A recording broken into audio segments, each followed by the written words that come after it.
Hey everyone, Sycra here, and in this lesson I'm going to be showing you a technique I use for finding colors and what colors go well together and things like that. So first of all, what I have here are just two painter's wheels. This one is, I'm using Photoshop CS6, and this one's the Len White color wheel, and you can get that if you go to sycra.net.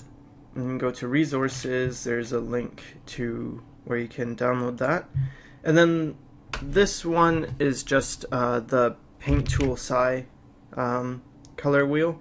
So basically both work, and I'm going to show you how to do the same thing using either one.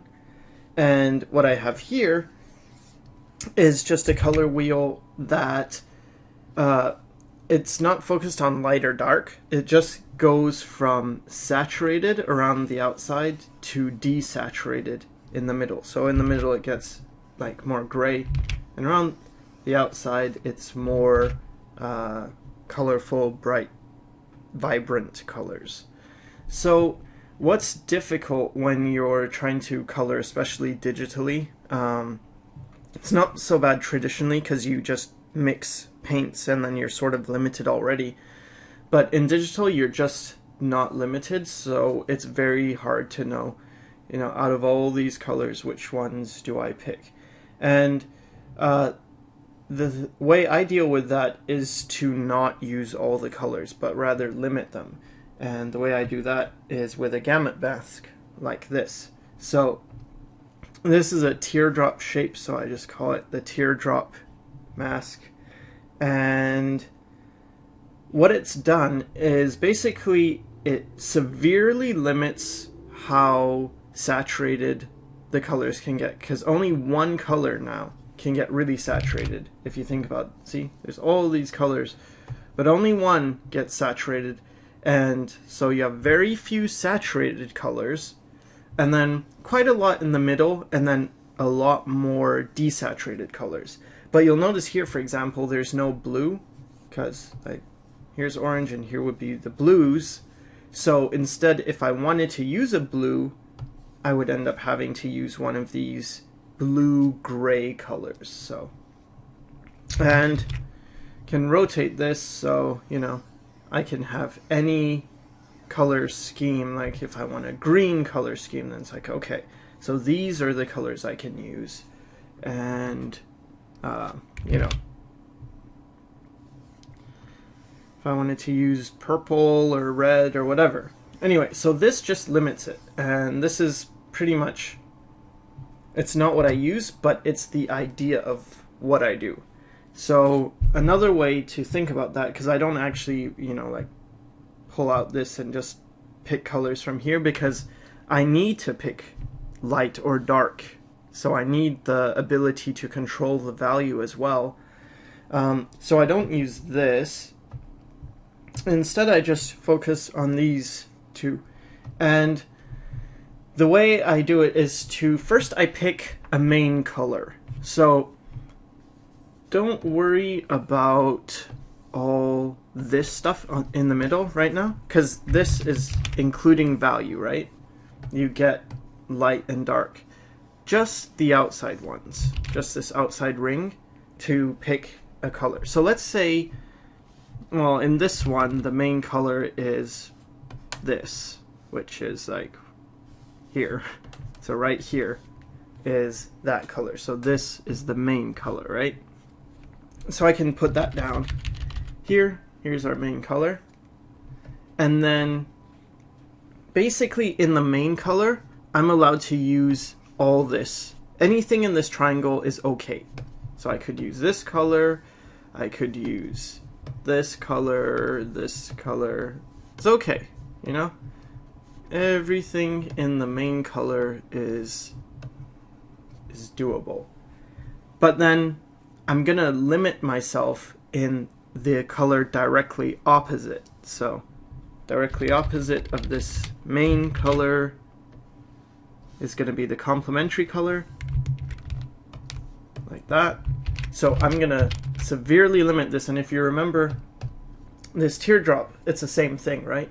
I get a main color that I can make very saturated, and then directly opposite, I can't go here, I have to go very desaturated.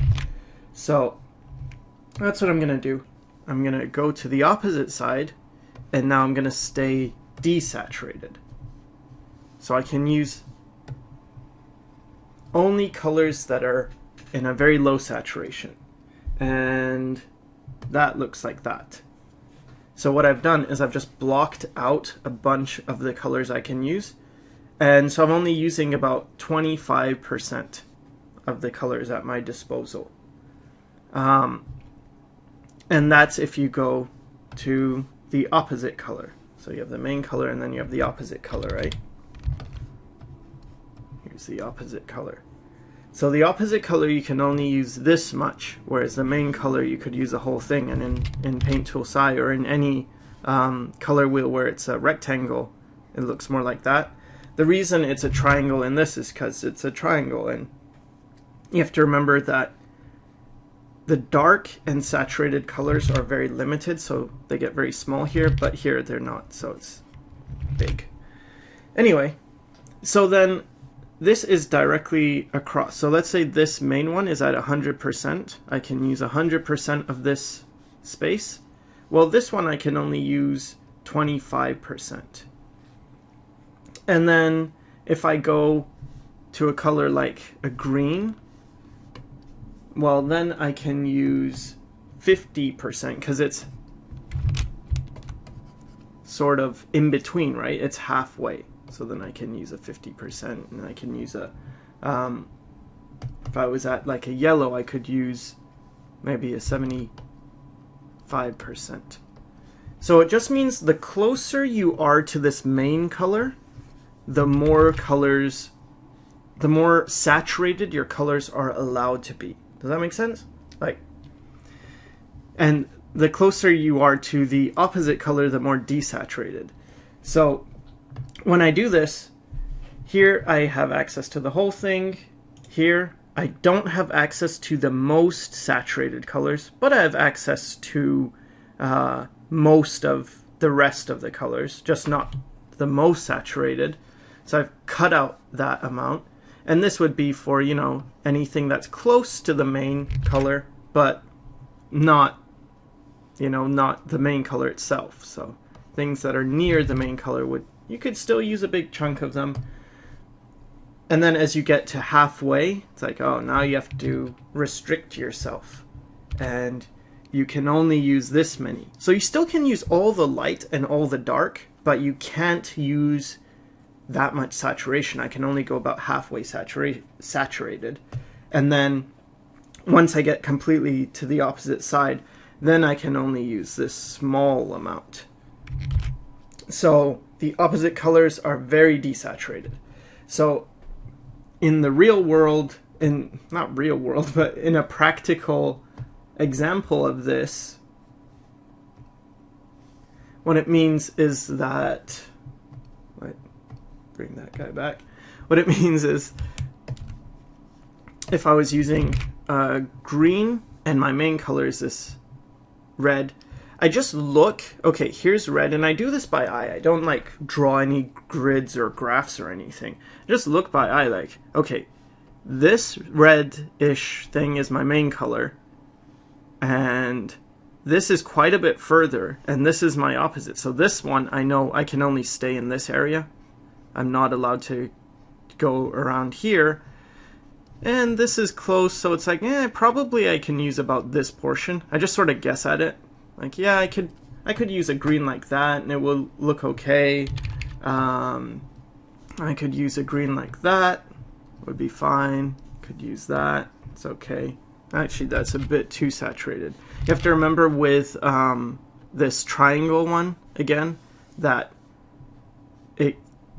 it's really tricky around the darks too, because the darks are really close to each other, so you have to be careful about, you know, how saturated you let things become. If I wanted to use a purple, I pick the purple and then I say, well, how close or far is it from the main color? And it's about halfway, so maybe I can only use half the full saturation. And so this just gives you colors that work together. So you think about the color in terms of what is the thing. So for instance, let's say my main color was this teal. Okay, so this is my main color. And in this teal world, and usually what I do is I'll just make the whole canvas this color, or whatever, not this teal color, but I'll make it the main color. So if I had the drawing, let's say I'm drawing a guy and he has a terrible drawing. Okay, wow, much better. He has a hat, and the hat is red. So I don't have to really worry about, well, what color is that going to be? I just go to red right away. I go to the color red of what I would expect his hat to be, like what I'm thinking, like of. So maybe that red. Of course, that's not what I'm gonna put. I'm not gonna put down this red. That looks terrible. But I have to look at, okay, so this is pretty much opposite of my main color, so I'm only going to be able to use a very desaturated color. And I know red is a pretty low value, so maybe that's a bit too dark. Maybe something like this in this world is going to be what red is. And it looks weird right now, but that's because I don't have a lot of other colors around.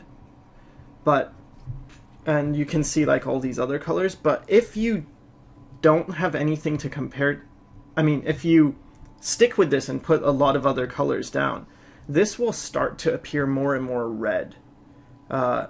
So maybe, I mean, I could pump it up a bit, because you also have to use a bit of, discrimination. But yeah, see, maybe this would be a good red. So what I tend to do is I pick the main color, and then let's say he has green grass in the background, okay? So I pick the main color, and then I go towards my green, and then usually I kick it a tiny bit towards that main color again, just so it's sort of influenced, and then I just stick to the saturation. Like, how close is that? Well, it's pretty close to the main color, so I'm allowed to get quite a bit saturated, so that might be okay. And then it's like, okay, so I can use this color for the grass. All right, so that's the basic idea, but I want to walk you through it in a more practical sense, because that's more sort of theoretical. So let me deal with this. So what I've done is basically I have this sketch, and I made a few layers, and in each layer I just colored with the pencil tool on its own layer. So I have the line art on the top, and I have a video called preparing drawings to be scanned or something for line art. But anyway, it shows how to take a drawing and then, just separate the line art. So yeah, so I just have a layer with each color on its own layer. And this is what I do at first. I just block in the main colors. Now I'm not gonna, right now it seems like they're all together, but I wouldn't do this together. I would have like one image where it's all one color. You don't want to mix them. And the colors you pick sort of depends on the mood and also what you're going for. So for instance, for these like red, I don't know, yellow, like mustard color, and this orangey brown color, these ones are pretty close to a skin tone. So because I know I'm painting a lot of skin, it will be okay. It'll look okay. If I colored it green or blue, for instance, it would look like blue would look fine, but it's gonna look like a nighttime scene. Like all the colors will seem like nighttime-ish. That makes sense. And then like if I pick like an aqua, like what the cat is right now, that might look good for underwater scenes. So it's up to you what colors you pick. But I just picked random ones just because it's fine, and this technique seems to work even with random colors. So one thing I haven't covered is value. And that's something you need to know first. If you don't have your values right, the colors don't really matter. You could have the right idea and it still will look wrong. So to check myself, I'm going to create a new layer above the line art, and I'm just going to fill that with black. And you can set this to either a saturation or color mode. And the layer modes, color or saturation, doesn't really matter which one. And that's just going to, when you turn it on, it's going to make everything black and white. So this way I can check my values. Okay, now I have each of these blocked in, and I use the pencil tool so I get a pure selection. You could have used the lasso and fill it. That's another way of doing it. You can use the pen tool. You can use you can get to this point many different ways. But then I'm going to create a new layer and clip it down. So each person is going to have their own layer that's going to be clipped down, and I'm going to paint on this layer so I don't actually touch this original layer anymore. And I'm going to stop using my pencil and I'm going to switch to a brush. Just going to use a chalk brush. You can use whatever brush you want. And then so let's say I'm just going to start painting, and I want to paint this person. Okay, fine. Start with her hair. What color do I want the hair to be? And I'm going to do the local, like the color in my mind. Let's say this person has, say they have like reddish brown hair. Okay, fair enough. Well, I'm going to move towards that color, towards reddish brown. And now, because it's so close to the main color, I'm pretty free in which color I pick. So let's pick that color, put it down, and that's okay. And now because I'm using a brush and not the pencil tool, there's a bit of opacity jitter on it. So like it's not going to be 100% opacity. So some of this color is going to bleed through, and that's what you want. Kind of want it to bleed through because it just adds to create more harmony and also sort of looks cool. It's something that traditional painters will do a lot when they have an underpainting. You just let the underneath color sort of show through in places. So you don't have to, color it perfectly all like this, because what you're doing now is just sort of killing everything. And it's fine, you could do that. I mean, it still works, but I prefer to sort of let some of this color shine through. And I also save this color for shadows. So, if there's a shadow, I sort of won't even fill it in. I don't really color it in too much. I'll let this bleed through. Maybe in the hair I will color the shadows because it needs to be much darker, but for the skin I won't. So let's say her skin is sort of pale, and maybe she looks Asian, so let's say she's Asian. So she's got pale skin, and so what I want to do is move towards the color I would think of, maybe something like this, and then see like how close is it to that. Well, it's pretty close, so I can get sort of saturated if I want, but I need to be light. So let me just put down a color and then test I just turned on my black and white to see how light it is. But yeah, that's fine. And I'm letting some of this pink show through, and then I can just select that in-between color. And now, as I said, I'm going to avoid painting in the shadows. I'm going to let those sort of stay pink for now. I'm just going to block in the rest. And because it's a clipping layer and it's tied to this layer, I don't have to worry about the edges. See? I can go on the edge and paint, and it's only going to stay within this part. So yeah, get that, and then I can just sort of color pick from within the image as I go. So there's like a shadow underneath. Maybe I'll, paint a bit in the shadows. But it's sort of all getting harmonized. Like the colors are all working together. Let's say I want white now. Well, what I do for white is I tend to go to whatever's a cool color, because white by nature is cool. That's important. Anything that's gray or white is by nature cool. Not cool as in, oh, it's awesome, but it's a cool color. And so I'm going to jump over to the opposite side, to the blues. And then because I'm in the blues and it's the opposite, I can't go very saturated. So I have to make sure I stay almost gray. And I'll just get the eyes in. And they're in the shadow, so I have to remember that. So I'm going to go a bit darker than I would.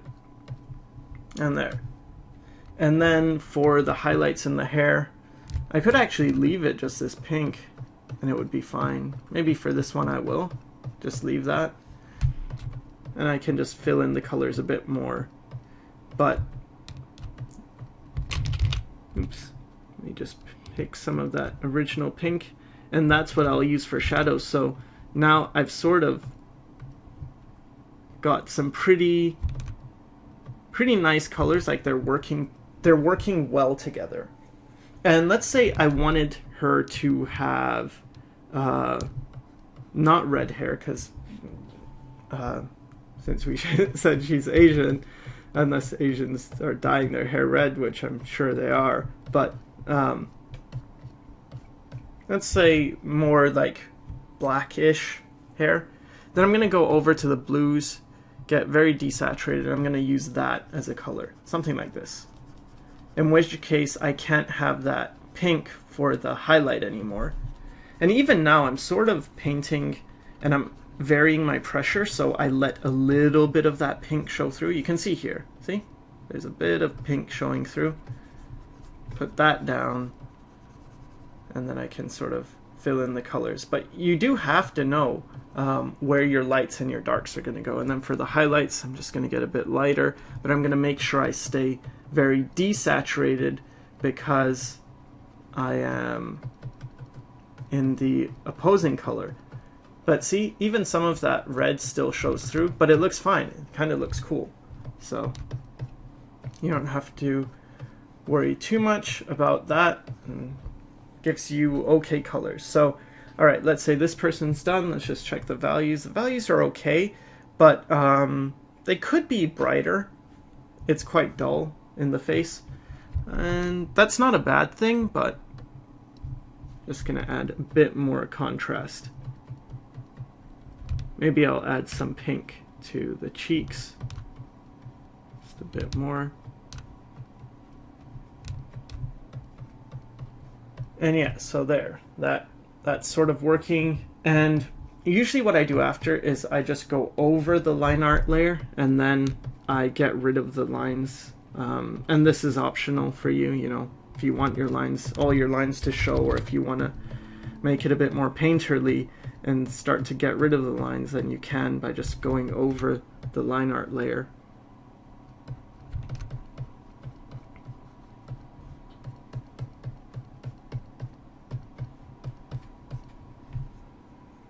Okay, so let's do the cat, because it's just so much different. So I have to find the cat layer and then go on the layer above. Let's say the cat's white. So this one's easier because I just go to white, and white's a cool color, as I said. So we're allowed to use saturated colors. Just take that and do that. Just sort of block in the cat. And again, I'm letting a bit of that teal show, especially when it turns to the shadows. So you do have to understand forms and everything. It doesn't excuse you from learning values and all that. You still have to do that. It's just, see, I get the shadow. I let the teal just be the shadow, and it looks fine. But let's say I want the cat to have pink ears. Well, that's where I'm going to have to go to the opposite corner. But now I can't use all these really saturated colors that I would like to use. I have to go to a much more desaturated color for the pink. And see, it still reads as pink, even though it looks gray. But compared to the teal, it reads as pink and it's fine. Maybe a little pink nose. See? Still looks good. So that's the thing to keep in mind, is that you find your main color and then every other color is dependent on what that first color you picked is. It's not gonna can't just use every color. Let's say the eyes are like a green. Well, green is close to my main color, which is teal, so I can use most of the greens, and that's still gonna look good. There we go. Maybe make a bit of a dark shadow for the cat's eyes, and a light highlight. And I'll do that on the layer above the line art. Just get a bit of a highlight. There we go. See? Cat's done pretty much. And the colors, just have to get the ears.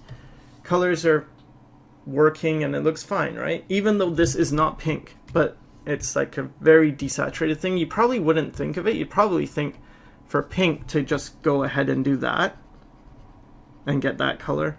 And it's just like it sort of hurts the eyes.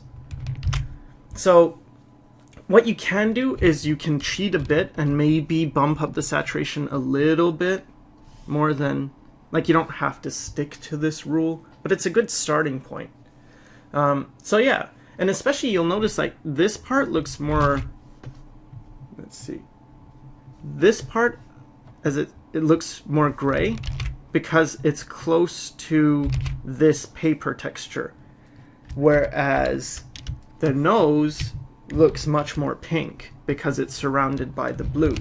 So if I want, what I could do is just go to the background and actually just paint that in as the original color. Maybe go a bit darker. See? And then as I paint that in, now it starts to read again more like a pink. So colors are what they are based on what is around them. And same with this red person. Right now they look very red, almost like, I don't know, they're burning up, they got a fever or something. But if I put in the background color, and the background color is basically just the same as the original starting color, then now it starts to feel more correct, and it feels like, oh yeah, that works well, that works fine. It looks fine. So yeah, I could paint in the neck. What am I doing? Oh, I hadn't paint. I can paint the neck in like so.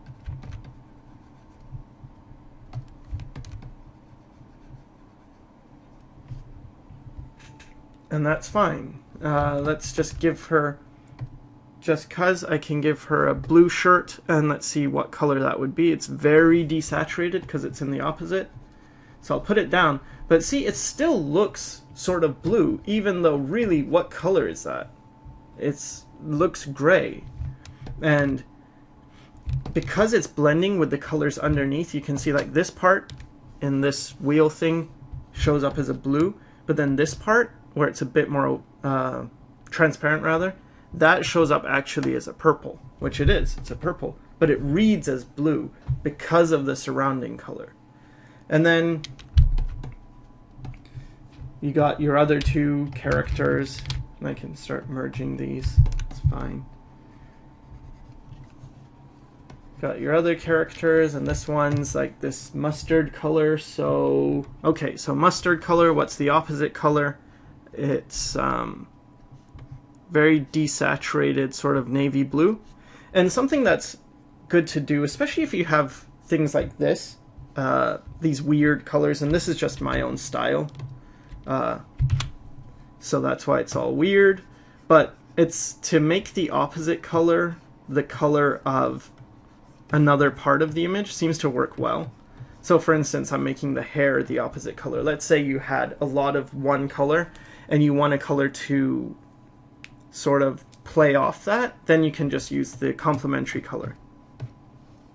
And if you want, you could go a bit more saturated if you want to put hits of something that's really supposed to catch your eye, then you could do that. For instance, maybe I could make the eyes that way, but it's gonna be out of this whole working color thing, this nice little setup we've got. So use it sparingly, but again, experiment. You don't have to stick with what I'm showing you. You can do many different things. So anyway, let's say I get this hair down, and eventually this becomes pretty fast, you know. I'm just slowing it down for the sake of this tutorial, but I could knock that in pretty quick and then start painting and get like, okay, maybe her skin is a bit more olive in tone, so it's like, okay, I can go pretty saturated just because her skin is already like that, and then get that in there and just let some of that underneath color show up. And now for the shadows, because they're much darker, I need to use a different color. So I usually trend towards warmer colors for shadows, almost always. So if you remember, I was saying that white is always a cool. Well, for shadows, I tend, especially the deep shadows, tend to go towards a much more warm color, often towards reds. But sometimes you can't do that because you're in the opposite color, right? Like if I was in a teal color, I can't really go that warm, but sometimes I just do it anyway because you can sort of cheat it. And maybe this person needs some highlights. This skin color looks really strange, I think. I think I messed up on it, so I'm going to lighten it a bit. It'll still work. I mean, the colors themselves work. It's just, you know, my choice of what color to pick may not have been so good. But that's okay. You just try it and then try something else. And oh, if that works, good. And if not, try something else. And something else you can do if you want to sort of liven up the shadows is take the opposite color and you can sort of paint that inside into some of the shadows. Not the really deep warm shadows, but in some of the other shadows. As you get close to the mid-tone again, you want to saturate that up a bit. So anyway, this one is not looking very great, but it's okay. Let me add the background. And what are you, mustard person? There you are. So let me just pick that color, put it in the background. Yeah, already that's sort of working a bit better because it now fits again. It's so important to remember that the color is only what is surrounding it. That's how you see what a color is based on what it's around. If you don't have that surrounding color, the color doesn't make sense. And that's why it's very bad to start off with just white. It's not bad to have a background that's white because white has no saturation. So it's going to look fine no matter what if you have a white background. The thing is, you don't want to start off white because then how do you know what to judge things on? So even for this guy, let me just block in his background real quick. And let me give the mustard lady some eyes. Eye colors. Gonna go towards a cool. And for the lips, let's see, I can go pretty saturated for the lips just because she's already, like, that mustard color is not that far away. Maybe I can't go that saturated, but it is going to be a bit more of a bit more yellow than the color I might pick originally. Anyway, so now to this guy, let's say he's wearing a green hat and his thing is orange, so okay, we can't use this green, that will not work. See a color like this? No. See, that's gonna kill your eyes. Kills my eyes. So we got to, it's pretty far from the main color, so maybe something like this. Yeah. See, that works again. So just knowing what is available and acceptable is good. It's what makes this technique pretty effective. It's not true to life. It's not like life. It sometimes kind of works like this, but not always, because you can have white light and then you can have many different colors. Because in this one, it's like, well, if I have red, then I can't have a saturated blue. But of course you can. In real life, you can have a saturated blue. Why not? Especially if it's a light, then yeah, you can break. It's not a rule, but of course, if you have a light, like a traffic light, right, then it's going to be saturated just because it's giving off the light. So let me just turn on my, yeah, see, that's why this one's not working, is the values are all messed up. So maybe I'll correct that. But first I just want to do this guy. Get his skin tone in real quick.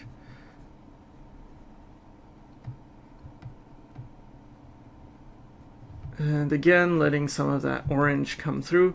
Often this looks weird when you first start putting in the colors. It sort of looks wrong. And there might even be a temptation to just like, no, that's the wrong color. I need to be more colorful or more saturated or something like that. But resist that. At least in the beginning, resist that urge to fix your color, because sometimes what I noticed when I started using this and figuring this out is that if I just trust it, I might get really far into the image and it looks wrong. It's like, oh, it looks wrong. It's gonna be, this isn't the right color, and then eventually, as more and more colors are around that color, it starts to work. So like here, it's starting to work now, where colors are sort of behaving and it doesn't look so weird. Let's see.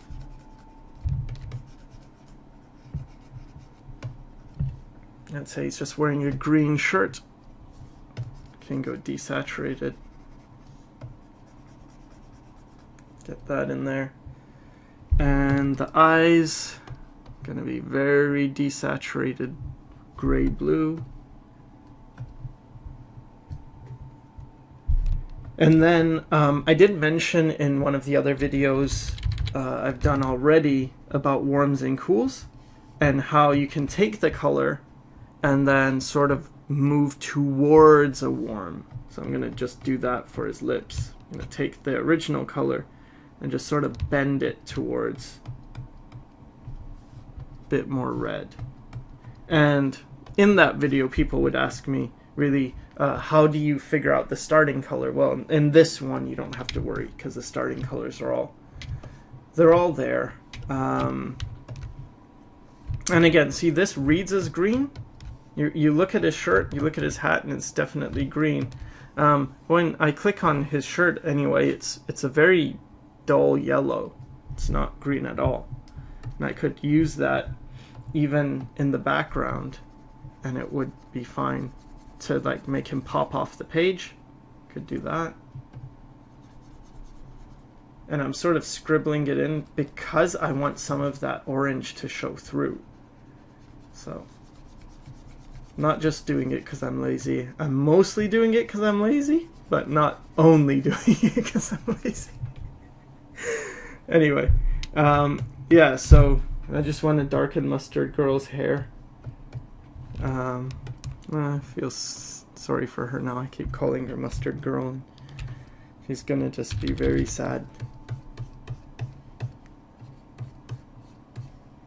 But yeah, that's looking better. I mean, it's weird because it's a weird starting color, but at least it sort of fits. Especially in a comic, it's like, yeah, all these kind of fit, right?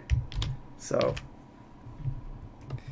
that's that. That's my quick and dirty, pretty effective, not perfect, but works pretty well, color guide tutorial to help you.